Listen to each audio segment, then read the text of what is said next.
Good morning, students. So, in the last class, we discussed regarding classification of solids. That is, solids are classified into two types. That is, crystalline solids and amorphous solids. And the differences between crystalline solids and amorphous solids also we have discussed. And afterwards, we discussed regarding classification of crystalline solids.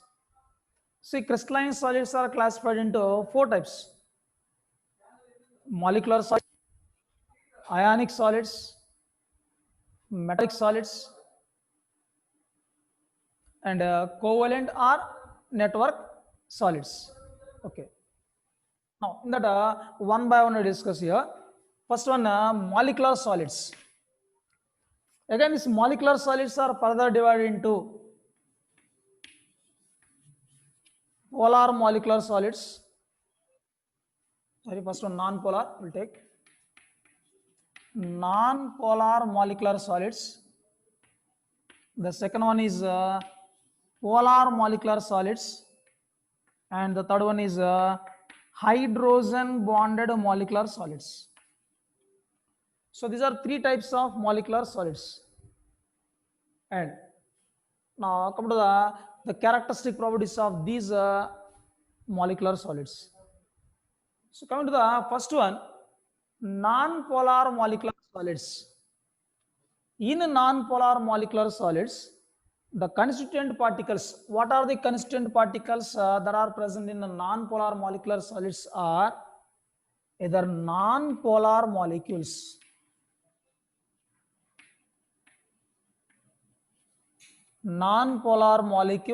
or atoms. So in a non-polar molecular solids, the constituent particles are either non-polar molecules or atoms. Nothing but noble gases atoms. In atomic state, the matter exists nothing but noble gases. Right. Then let us say some examples for these non-polar molecular solids. An example, solid CO2. See, the bond may be polar, molecule should be non-polar. That we should consider here. Solid CO2. Solid CO2 is nothing but a dry ice. Dry ice is an example of non-polar molecular solid. Okay.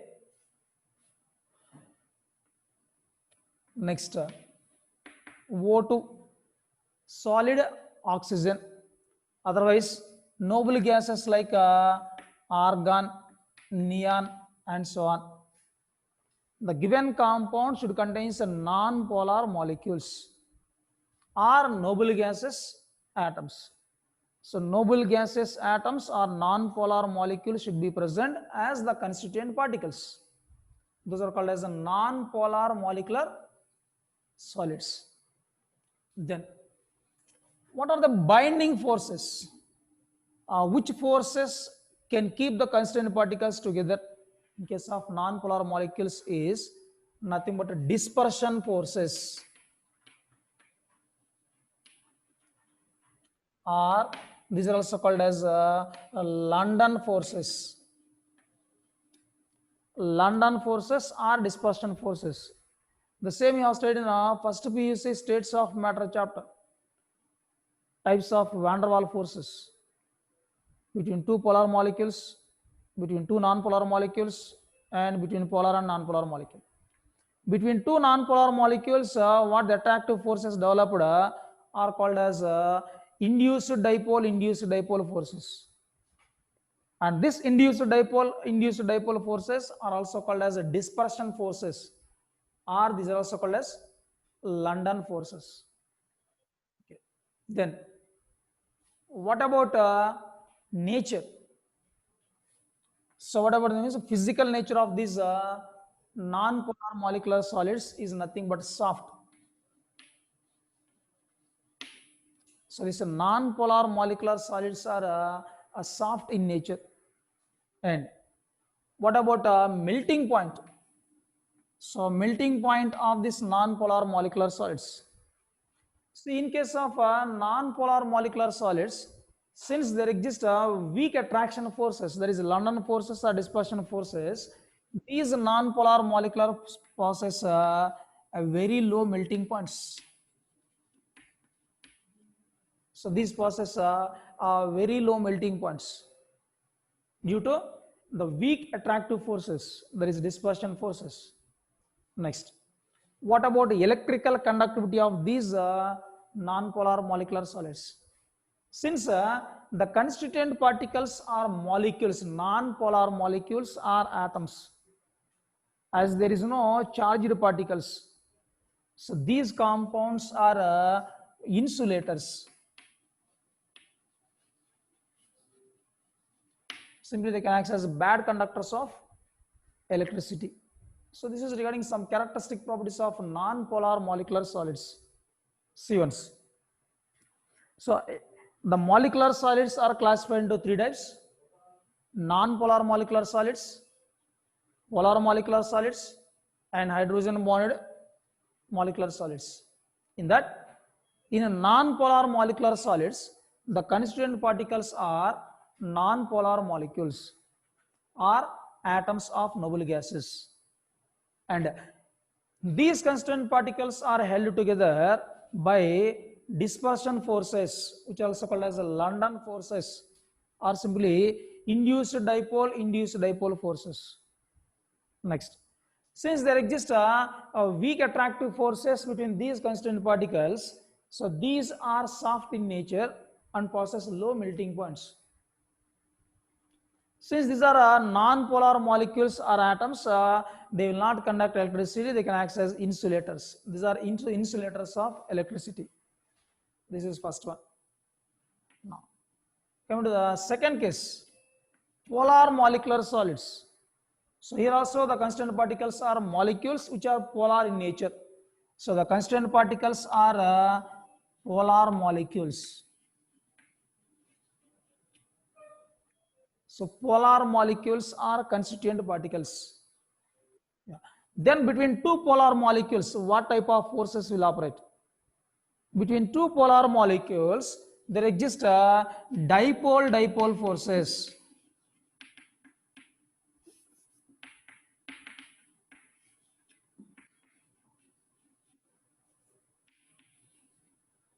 The forces, that means the attractive forces that operate between two polar molecules with a permanent dipole moment is nothing but dipole-dipole forces.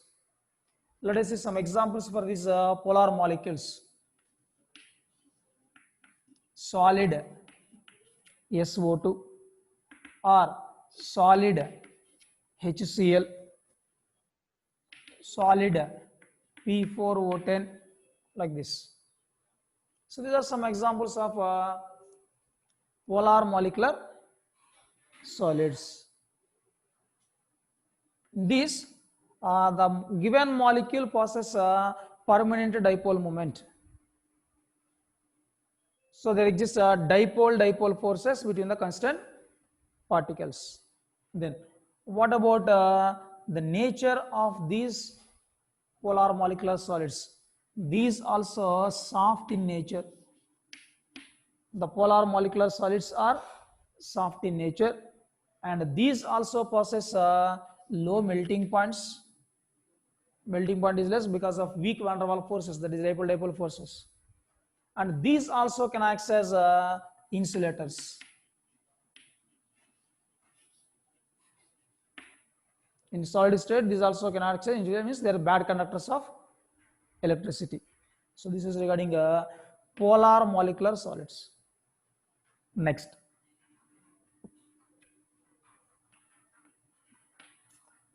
hydrogen bonded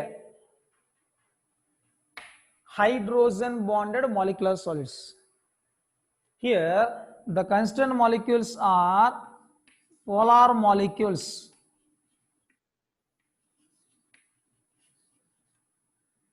with hydrogen bonded to either nitrogen or oxygen or fluorine. If a given molecule contains hydrogen bonded to nitrogen or oxygen or fluorine, then it has the capacity to form hydrogen bonds. So in the name itself, the type of force is there, hydrogen bonded molecular solids. So the binding forces are nothing but hydrogen bonds. The constant particles are held together by hydrogen bonds. And here some examples are ice, ammonia. So these are some examples of hydrogen bonded molecular solids. So in ice, between water molecules there exist hydrogen bonds. In ice, each water molecule is surrounded by 4 other water molecules tetrahedrally through 4 hydrogen bonds. Similarly, in ammonia, ammonia molecules are held together by hydrogen bonds. So the binding forces are hydrogen bonds. What about the nature? These are hard in nature. So take ice. Ice is very hard, means it is not soft. Okay, we cannot break ice easily. So these are hard in nature, and the hardness is due to presence of strong hydrogen bonds between molecules. You cannot break these bonds easily. What about melting points? Yeah, these also possess low melting points only. Compared with other types of crystalline solids, these molecular solids possess low melting points. What about electrical conductivity? So these also bad conductors of electricity.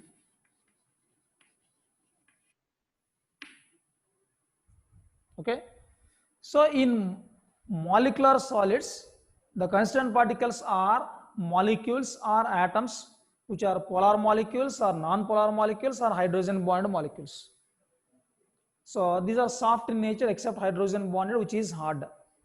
All these possess low melting points because of weak van der Waals forces between the constant particles. And these are insulators or bad conductors of electricity, as there is no charged particles which can conduct electricity. Okay, so this is regarding the first type of crystalline solids what we discussed yesterday, molecular solids. Okay, this is regarding types of molecular solids and their characteristic properties. Now we'll go for the second type of solids. The second type is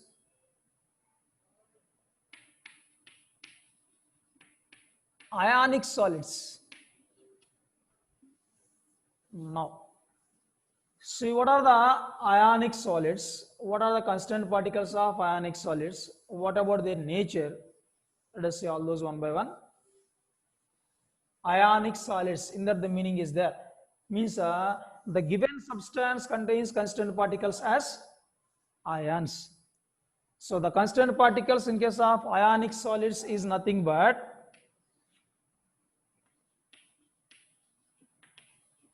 oppositely charged ions. Oppositely charged ions are the constant particles in case of ionic solids. Let us see examples. What are ionic solids? Say all ionic compounds which are known to us are solid, exist in solid state only. So all known salts like NaCl, sodium chloride, potassium nitrate, cesium chloride, zinc sulfide, and so on. So all known ionic compounds are nothing but ionic solids only. So the constant particles are oppositely charged ions. Then what are the binding forces in case of ionic compounds? In ionic compounds, the oppositely charged ions are held together by electrostatic force of attraction. Binding forces are nothing but electrostatic force of attraction.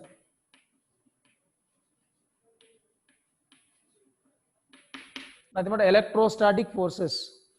So between two oppositely charged ions, there exists a electrostatic force of attraction. Yeah, what about nature of ionic solids? Say ionic solids are hard, Why ionic solids are hard? Ionic solids are hard because the oppositely charged ions are held together by strong electrostatic force of attraction. Because of this strong electrostatic force of attraction, ionic solids are hard in nature. What about melting point? So these ionic solids possess high melting points. Same reason. The high melting point of ionic solids is due to the presence of strong electrostatic attractive forces between the oppositely charged ions. Hardness as well as high melting point for both the reason is same because of strong electrostatic force of attraction between oppositely charged ions. Okay. Then what about electrical conductivity? See, these are bad conductors. In solid state, these are bad conductors of electricity, but good conductors, but acts as good conductors in molten or solution state. In molten state or in solutions, these can act as good conductors of electricity. Why? What is the reason? See, if you take an ionic crystal, let us assume this is an ionic crystal. In ionic crystal, the oppositely charged ions are held together in alternate position like this. Like this. And these ions are closely packed and there is no freedom of movement. When an electric field is applied, these ions cannot migrate from one place to another place. Since the constant ions are closely packed, in case of a solid state, the ions cannot move freely. As a result of these can act as bad conductors of electricity in solid state. So overall, in solid state, ionic solids are bad conductors of electricity because there is no freedom of movement of the corresponding ions present in the solid. But in molten state or in solution state, see, in molten state or in solution state, ions get separated and these ions can move freely in molten state or in solution state. As a result, under the influence of applied electric field, the ion can migrate from one place to another place and they can conduct electricity. So in solid state, ionic compounds are bad conductors of electricity, whereas in molten state or in solution state, they contains ions which can move freely, they can conduct electricity. So this is regarding the second type of crystalline solids, nothing but ionic solids. Now come to the third type, metallic solids. So metallic solids, what are examples of metallic solids? See, the example for metallic solids are nothing but all metals. All metals means except mercury, like sodium, copper, silver, and so on, and alloys. What are alloys? So alloys are nothing but a homogeneous mixture of two or more metals or a metal and non-metal, like steel, brass, bronze, bell metal, gun metal, nichrome. So all these are examples of alloys. All these comes under metallic solids. All metals and alloys comes under metallic solids. Yeah. What are the constituent particles? The constituent particles in case of metallic solids are group of positively charged ions in a sea of electrons. The group of means positively charged metal ions in a sea of electrons. There is nothing but constant particles. Simply metal ions in a group of electrons. These are the constituent particles in metallic solids. Then, what are the binding forces? See, the binding force in metallic solids is nothing but a metallic bond. So, metallic bond is the binding force in case of metallic solids. Then, what is the meaning of this metallic bond? What is a metallic bond? See, metallic bond is nothing but, let us see here. So, in metals, the metal atoms loses valence electrons and forms a group of positive ions which are arranged in a definite geometric shape called as metal kernel. And what the electrons lost by the metal atoms, so these electrons bind these metal ions, and these electrons are present on the surface of the metal. Means the negatively charged electrons can bind the group of positively charged ions which are arranged in a definite geometric shape. That means there exists an electrostatic force of attraction between the group of electrons and a metal kernel. And that electrostatic force of attraction between electrons and that metal kernel is nothing but called as metallic bond. So why this is called as a sea of electrons? Sea of electrons means here the electrons can move freely on the surface of the metal. That's what is called as a sea of electrons or even electron gas also. And these electrons which can move freely on the surface of the metal are responsible for its metallic luster as well as for its metallic conductivity and for almost all properties of the metals can be explained based on this metallic bond. Overall, in metallic solids, the constituent particles are the metal ions in a group of electrons called sea of electrons. And the binding forces are nothing but metallic bond. So metallic bond is nothing but electrostatic force of attraction between the group of positively charged ions and a sea of electrons. That is called as metallic bond. And what about nature? See, some metals are soft, some are moderately hard, and some metals are hard. That depends on metallic bond strength. Let us say take an example here. Alkali metals. Alkali metals are like lithium, sodium, potassium. These are very soft in nature. Even we can cut with an edge of a knife. With a sharp edge, we can easily cut that metals. And whereas if you take transition metals, nothing but metals are present in D block elements. Transition metals are very hard. That depends on metallic bond strength. If the metallic bond strength is more, metals are hard. Metallic bond strength is less, then metals are soft. In alkali metals, less number of valence electrons are available for metallic bond. That's why alkali metals are soft. In case of transition metals, more number of electrons are available for metallic bonding. That's why transition metals are hard. So overall, metallic solids are moderately hard to hard. Just remove the soft edge, not much soft. Moderately hard to hardness. Then what about melting points?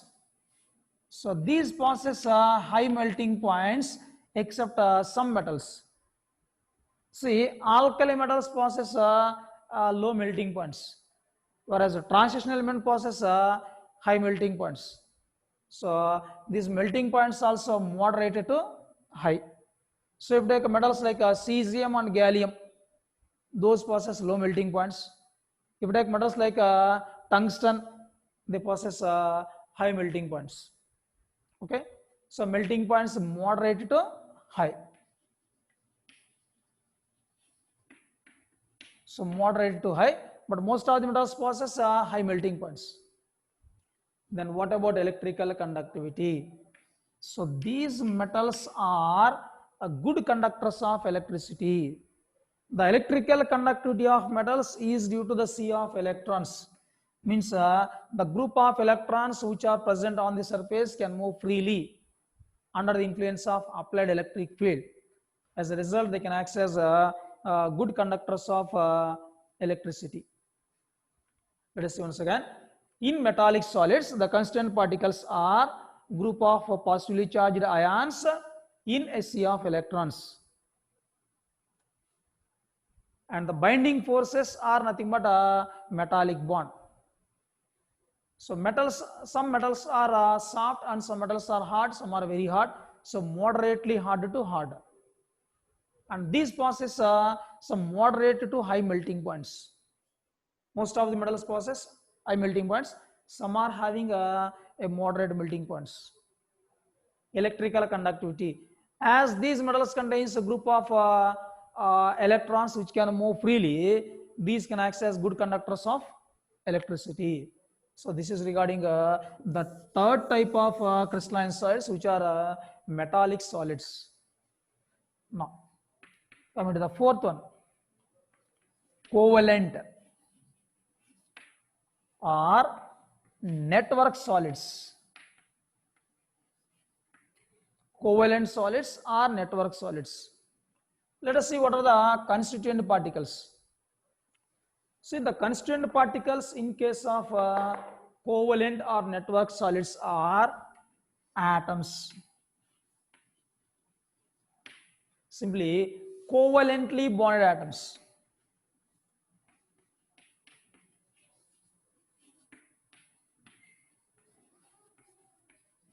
Covalent bonded atoms. Again, atoms means they comes under non-polar molecular solids also. Atoms which are covalently bonded. Covalent bonded atoms. So binding force given itself in it, the name itself is there, covalent solids. Covalent solids means the bond present between the atoms is nothing but a covalent bond. The binding forces between the atoms, that means in covalent solids, the atoms are bound together by the formation of strong covalent bonds. Let us say some examples of these covalent bonded solids. Diamond, graphite, silicon carbide, quartz, which is nothing but silica quartz, and boron nitride, Bn, aluminum nitride, Aln. So all these are some examples of covalent or network solids. What about nature? So all these covalent or network solids are very hard. Among all these types of crystalline solids, covalent or network solids are very hard except graphite.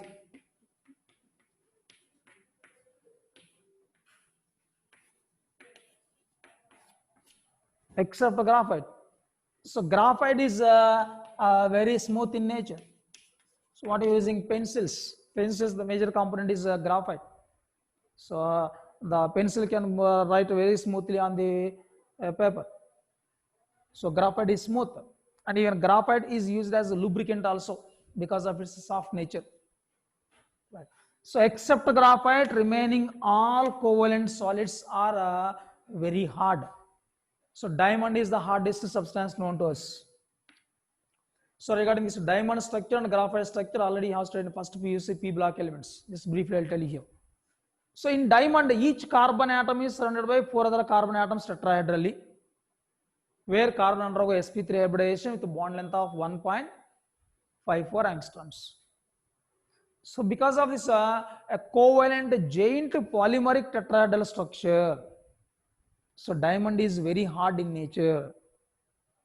Whereas the graphite, if you take, graphite contains a hexagonal layer lattice structure, and the distance between the two layers of graphite is around 340 picometers, and CC bond length is around 141.3 or 5 picometers is there, 141.3 picometers approximately.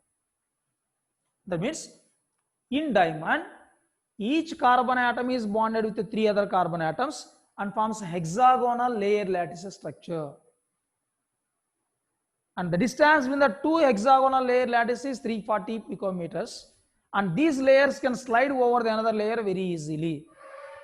Since these hexagonal layers can slide over the another easily, graphite is soft in nature. Whereas in case of diamond, all the carbon atoms link with one another tetrahedrally, and this diamond is very hard in nature. Similarly, if you take a silica, quartz structure also we discussed in the first video syllabus. In quartz, each silicon atom is surrounded by 4 oxygen atoms tetrahedrally, and each oxygen is bonded with 2 silicon atoms. Because of its having giant polymeric structure, this quartz SiO2, that is also hard in nature. So the nature of these crystalline covalent, see, these are also called as network solid. Why these are called as network solids means because diamond, graphite, all these are having a giant polymeric structure. A network structure will be there. That's why these are also called as network solids even. Now, come to melting point. So these possess a very high melting points. So because of strong covalent bonds between the constituent particles, this covalent solids possess a very high melting points. Okay, right. What about electrical conductivity? So these are bad conductors of electricity, nothing but insulators, except graphite. Except graphite, remaining all are insulators. Only graphite is in electrical conductor among these covalent or network solids. Why graphite is good conductor of electricity, whereas diamond and other are bad conductors of electricity? The reason is, in graphite, at the carbon, out of the 4 valence electrons, only 3 valence electrons involved in bond formation, and 4th valence electron is free. Now, under the influence of the applied electric field, these electrons can move, can displace from one place to another place. That's why graphite is good conductor of electricity, whereas in case of other compounds, all valence electrons involved in the bond formation and forms a network solid. That's why they are bad conductors of electricity. Let us see once again all this. Covalent or network solids. In these, the constituent particles are covalently bonded atoms. The binding forces are covalent bond. Nature. These are very hard in nature except graphite. Graphite is very smooth. Next, melting points. Because of the giant polymeric structure, these possess very high melting points. Electrical conductivity. Since all the valence electrons present in the corresponding atoms are involved in the bond formation, these are bad conductors of electricity, simply acts as insulators, except graphite. In case of graphite, each carbon contains 1 valence electron which is not involved in bonding, and this free electron is responsible for its electrical conductivity. So this is regarding classification of molecular solids. In this, based on this, some statement type questions they are asking in object examination. By giving some statements, they are asking which of the following statement is true, or by giving some examples, they will ask which of the following is a covalent solid, which of the following is a network solid, or which of the following is ionic solid, non-polar molecular solid. Like that, they are asking questions based on this, based on characteristic properties and examples. In object exam, they are asking some important questions. So this is regarding the classification of crystalline solids. Right. Now we'll go for the next topic. So regarding this, one table was given in textbook very clearly. Just refer the table in the textbook. The total information will be available there. An explanation for each type of solid given individually. Just refer the textbook.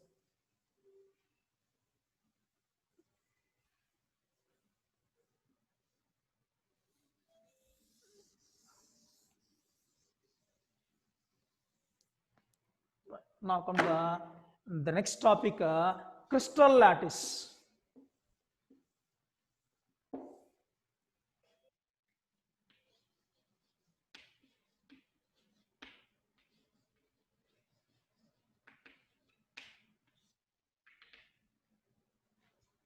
Crystal lattice. This is also called as Bravais lattices.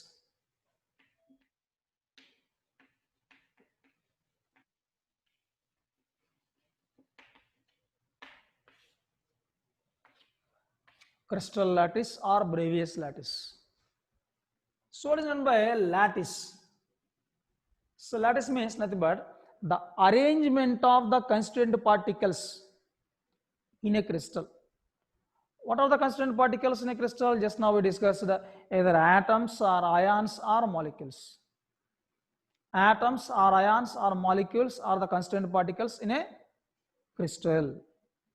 And the arrangement of these constituent particles in three-dimensional space is nothing but a lattice or crystal lattice. So the arrangement of, that means the three-dimensional arrangement of the constituent particles in a crystal is nothing but called as a crystal lattice. Let us see here. I'll take some points here.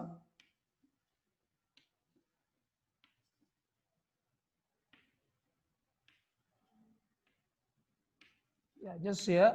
I just kept here some 8 dots. 8 dots I kept here.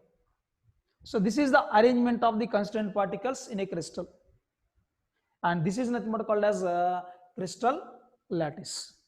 The arrangement of the constituent particles in a crystal in three-dimensional space, that is called as crystal lattice. Right.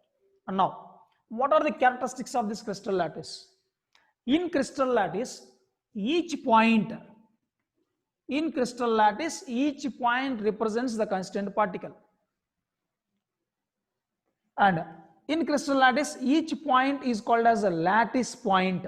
So these points what I mentioned here, these are called as lattice points. Each particle means each dot here, each point represents is called as lattice points. And each lattice point represent a constituent particle. Next, if these lattice points are joined together with straight lines, then we can obtain a three-dimensional geometry, and that is nothing but called as crystal lattice or space lattice or Bravais lattice, all means same.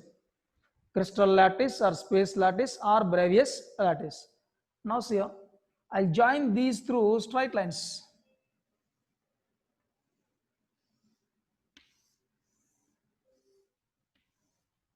So in a particular order, I just join these points with straight lines.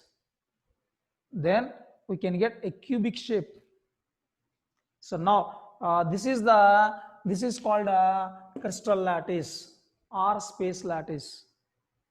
Like that, the constant particles present in a crystal are called as lattice points, and if we join these lattice points through straight lines, then we can get a three-dimensional arrangement, and that three-dimensional arrangement is nothing but called as crystal lattice or space lattice or Bravais lattice. Okay, next, unit cell.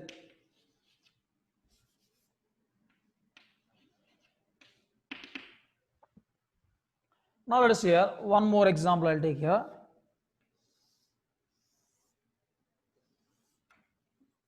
So just I'm going to mention one space lattice here, that is crystal lattice.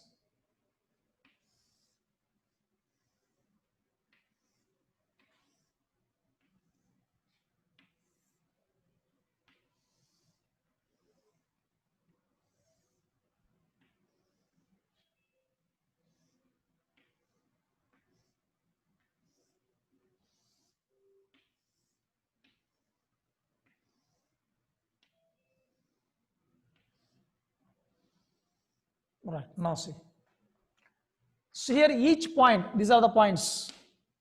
So these are the points, and these points I have joined through straight lines. And by joining these points through straight lines, here I got a three-dimensional structure.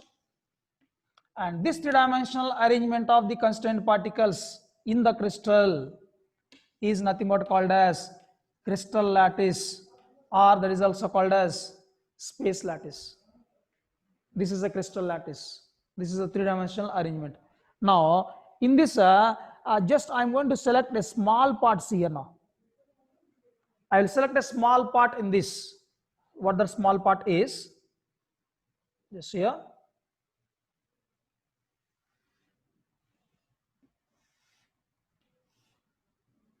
This is the smallest part in this. Then this smallest part we cannot get here.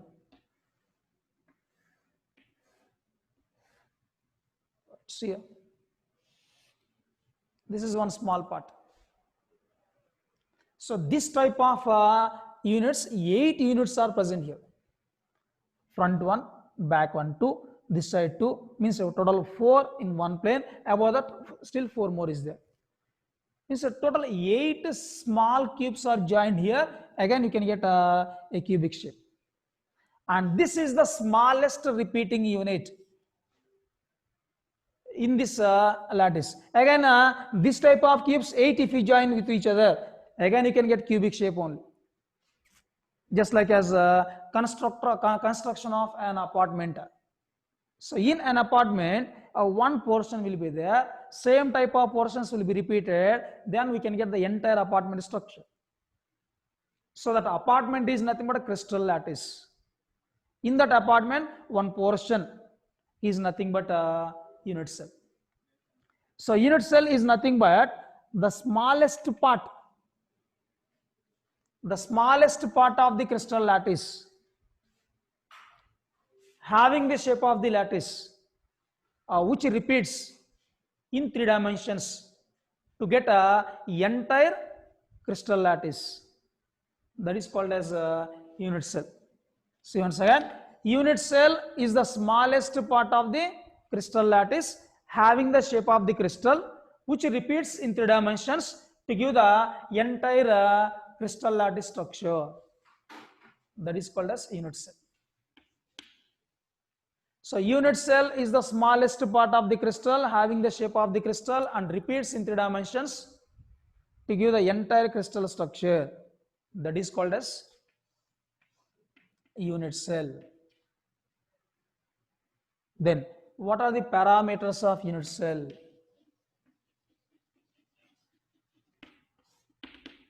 So parameters of the unit cell. See, the parameters of unit cell means an unit cell can be characterized by two values.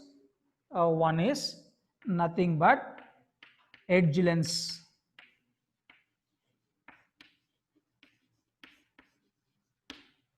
Edge length, and the second one is angle between edges. So by these two parameters we can characterize a unit cell. So an unit cell can be characterized by 2 types of parameters. Those 2 parameters are, one is edge length, second one is angle between the edges. Now let us take here, I'll take one cube here.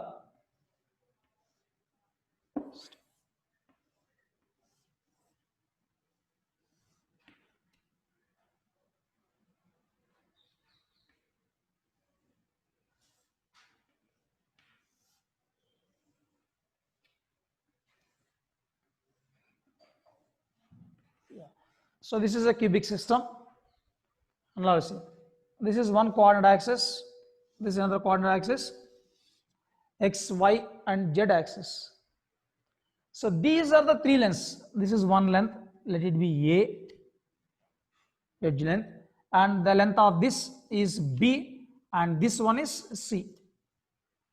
So using 3 letters for representing edge lengths, which is nothing but A, comma, B, comma, C. These are the edge lengths A, B, C. And second parameter is angle between the edges. Now see here, A, B, C. And these angles are represented by symbol alpha, beta, and gamma. Yeah, where alpha is present here, alpha, beta, and gamma. The angle between A and B, axis A and axis B, between these two, the angle is nothing but gamma. Just AB is there, eliminate alpha and beta, third one is gamma. So between A and B, what the angle is there? This is gamma.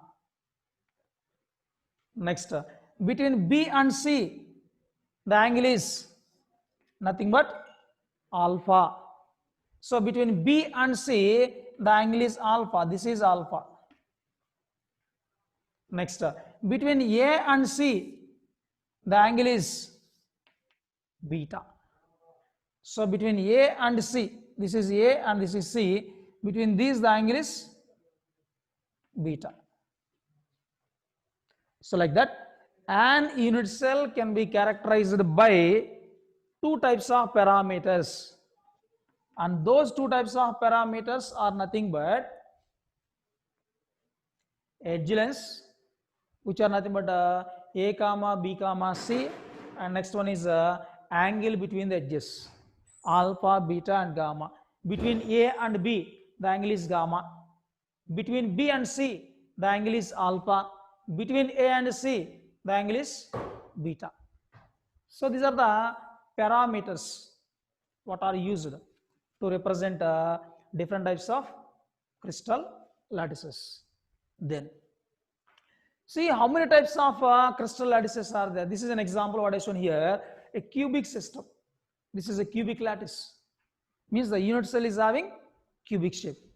Like that, depending on the shape of the unit cells, there are different types of crystal systems are there. Around more than 200 types of crystal lattices are found, but among that 7 systems are taken as the basic crystal systems, and these 7 crystal systems contains 14 types of crystal lattices. So here I have drawn what the diagram drawn here. This is a cubic system.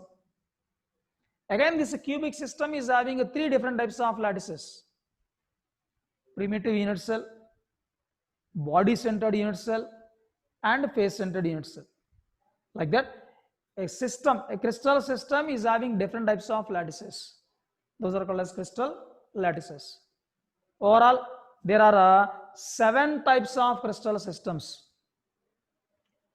These 7 types of crystal systems contains 14 types of crystal lattices. So what those 7 types of crystal systems are? Cubic, tetragonal, orthorhombic, hexagonal, rhombohedral, monoclinic, triclinic. So these are the 7 types of crystal systems, and these 7 types of crystal systems can be characterized by these lattice parameters, that is edge lengths, angle between the edges. So this A, B, C, alpha, beta, gamma are different for different types of systems. So this is for today's class. What are the different types of crystal systems? What are different types of lattices? What are their parameters? What are different types of unit cells? All those in the tomorrow class we'll discuss. Thank you.